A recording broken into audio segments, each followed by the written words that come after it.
大家好，这个世界总是矛盾的结合体，有真相就有假象，有宠粉也有溜粉，有正能量也有负能量。同样的，有死忠铁粉，也有黑心黑粉。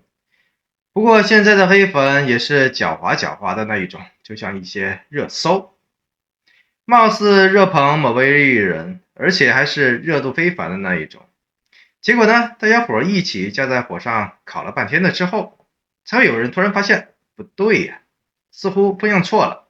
热搜的目的明晃晃就是明褒暗贬，带进深坑的。这情况明晃晃就需要带眼识人，多个心眼了。